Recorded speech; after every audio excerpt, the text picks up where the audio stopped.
नमस्कार, आप सभी का बहुत बहुत स्वागत है। मेरा नाम रूबिका लियाकत है। आप देख रहे हैं न्यूज़ 18 इंडिया। जुमा मुबारक।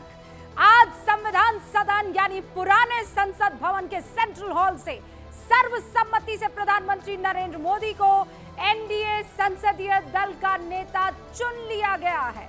इसके साथ ही यह तय हो गया है कि 9 जून को अब तीसरी बार नरेंद्र मोदी प्रधानमंत्री पद की शपथ लेंगे और इन सब के बीच 4 जून की शाम होते होते क्या नैरेटिव बनाया जा रहा था, आप याद कीजिए। बीजेपी की करारी हार हुई है। हर जगह बीजेपी सिमट गई है। प्रधानमंत्री मोदी को लोगों ने नकार दिया है, लेकिन आंकड़े क्या कहते हैं? आज इन आंकड़ों का आपके सामने जो फैसला है वो आपको करना है। आंकड़े हम आपको दे रहे हैं। इन आंकड़ों को उजागर करना बहुत जरूरी है। आधिकारिक आंकड़ों के मुताबिक एनडीए को 292 सांसद जिताकर लेकर आए हैं। एनडीए को अकेली बीजेपी, अगर मैं आपसे बताऊं तो ये बीजेपी ने कौन कौन से इलाकों में क्लीन स्वीप किया है पहले बता देती हूँ। दिल्ली में, हिमाचल प्रदेश, उत्तराखंड, अरुणाचल प्रदेश, त्रिपुरा। दिल्ली की सातों की सातों सीटें जो हैं वो, और जो सिर्फ एक सीट से जीतने से चूकी वो कौन सी थी? गुजरात, छत्तीसगढ़, ओडिशा। 11 में से यहां पर 10 सीटें ला पाई हैं। गुजरात में भी एक सीट जो है वो कांग्रेस के खाते में गई है। ओडिशा में भी एक सीट जो है उस पर कब्जा बीजेपी नहीं कर पाई है। तो ये वो इलाके थे जहां एक सीट से चूक गई थी। सिर्फ एक सीट से बीजेपी चूकी, और ये जानकारी आपको होनी चाहिए। गुजरात, छत्तीसगढ़, ओडिशा में विपक्ष को सिर्फ जो है एक सीट मिली और बाकी सारी सीटों पर बीजेपी।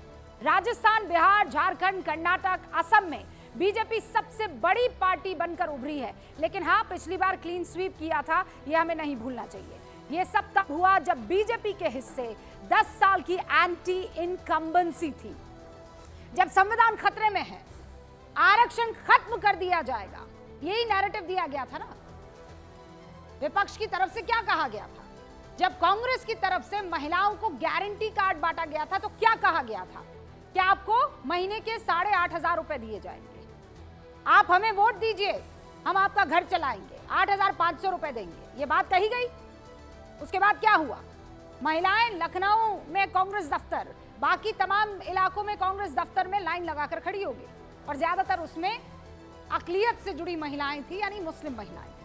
अच्छा, इन सब के साथ यह भी कहा गया कि बीजेपी के वोटों में जबरदस्त गिरावट दर्ज की गई है। क्या ऐसा हुआ है? आंकड़े देख लीजिए, ये आपके सामने है। 2024 में बीजेपी को 23,59,70,935 वोट मिले हैं। ये आंकड़ा आपके सामने है।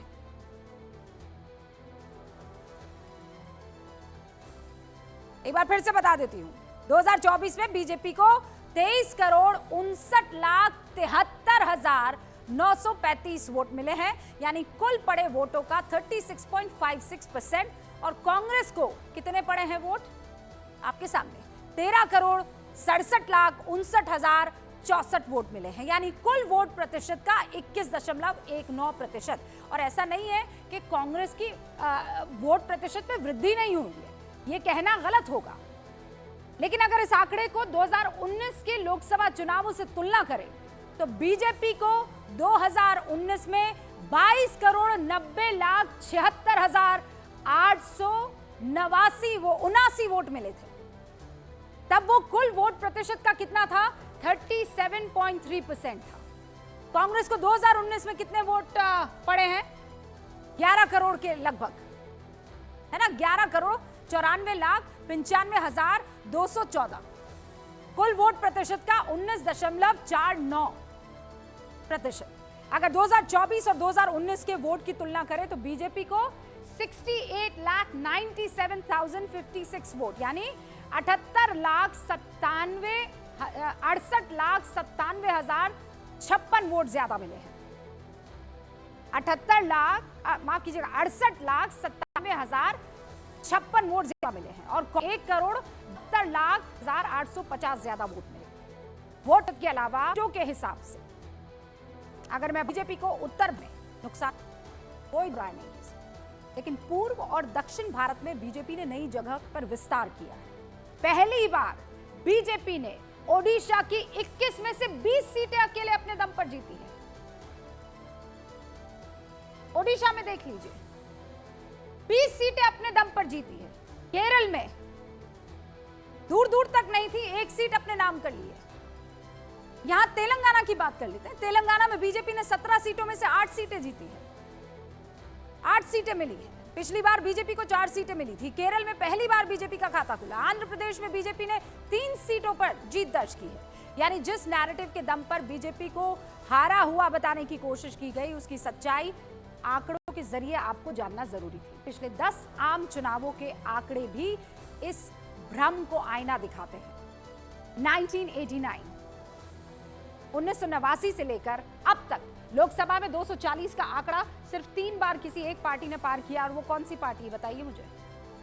1989 से लेकर अब तक ऐसा तीनों बार प्रधानमंत्री नरेंद्र मोदी के नेतृत्व में हुआ है, बीजेपी ने किया है।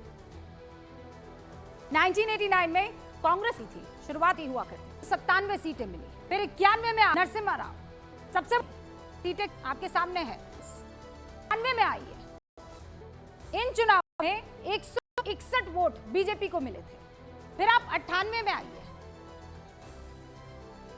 एक बार फिर से बीजेपी ने चुनाव जीता, सबसे बड़ी पार्टी बनी, और कितनी सीटें मिली? 182। फिर 1999 की तरफ आप आइए, यहां भी एक बार फिर से बीजेपी सबसे बड़ी पार्टी बनकर उभरी, तब भी बीजेपी को 182 सीटें मिली थी। यह आपको 1989 से लेकर पूरा आंकड़ा दिया है। अब जरा 2004 में आ जाइए। 2004 में सोनिया गांधी 145 सीटें, 2009 में मनमोहन सिंह कितनी सीटें? 204। अब ये वाला आंकड़ा जो है आप ध्यान रखिएगा। 2014 में नरेंद्र मोदी के नेतृत्व में कितनी सीटें मिलती है? नरेंद्र मोदी के नेतृत्व सीटें मिलती है। 2019 में 303 सीटें मिलती है, और अब 2020 में जब हम प्रधानमंत्री नरेंद्र मोदी में बीजेपी पर 240 सीटें आती है। यानी बीते 35 साल से आम चुनावों की तुलना अगर करें तो एक पार्टी जिसे सबसे ज्यादा वोट और सीटें मिली है वो बीजेपी रही है। Number 1, number 2, number 3 BJP. तीनों पर नेतृत्व तीनों का किया है पीएम मोदी ने। इन तमाम पर आज गूंज की शुरुआत जरूरी है। ये कोई निर्णय नहीं था, कोडा नहीं था, ये आंकड़े थे जो सीधे आपके सामने दिए गए हैं। अब दिखाते हैं कि एनडीए की क्या हुआ। कुछ झलकी बाद डिबेट की शुरुआत।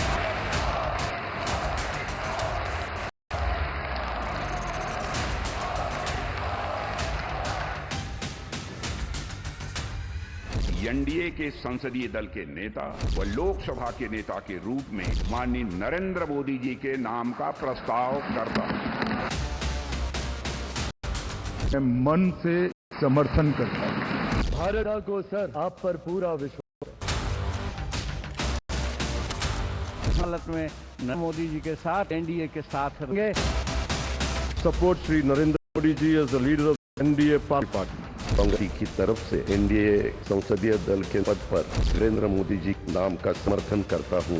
लोग इनके साथ रहेंगे और एक साथ होकर के जो कुछ भी करेंगे इनकी बात को मानते हुए हम लोग आगे चलेंगे। मैं आज देशवासियों को यहां से विश्वास दिलाना चाहता हूं कि आपने जिस प्रकार से हमें बहुमत देकर के सरकार चलाने का सौभाग्य दिया है, ये हम सबका दायित्व है। देश को आगे ले जाने के लिए हम कोई कोर कसर नहीं छोड़ेंगे।